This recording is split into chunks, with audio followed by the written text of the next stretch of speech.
আজকের পিএল দেখে, overall P&L দেখে মনে হচ্ছে যে অনেকটাই লস, কিন্তু লট সাইজ হিসাবে লসটা খুব বড় নয়। কিন্তু মার্কেট আর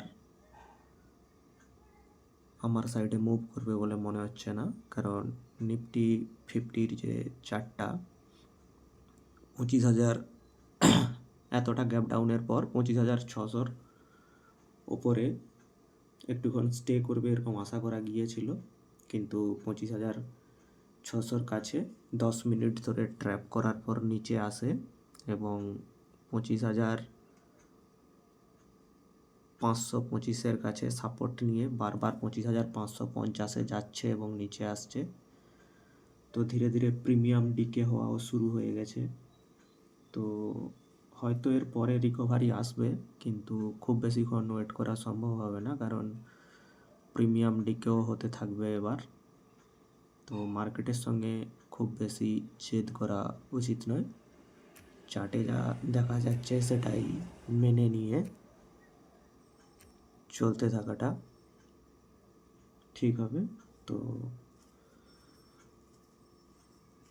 আর 2-4 মিনিট 5 মিনিট দেখে যদি 25,525-এর নিচে নিফটি যায় তো পজিশান কাট করে দেওয়াই বেটার হবে।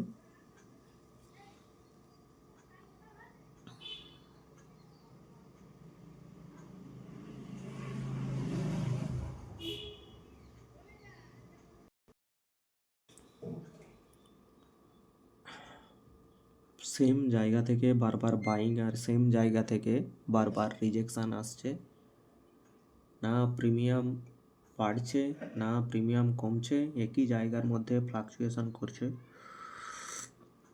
তো এখান থেকে আজকে প্রফিট বানানোটা খুবই মুশকিল হয়ে যাবে। তো আজকে ম্যাক্সিমাম লস 8,000 করে দেওয়া যাক।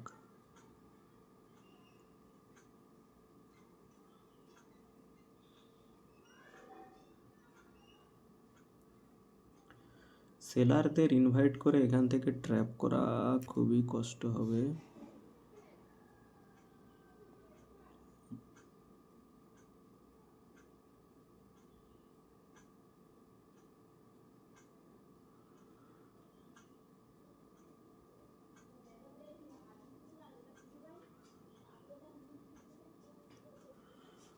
লস লিমিট ইনক্রিজ হতে থাকছে।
খুবই পেনদায়ক।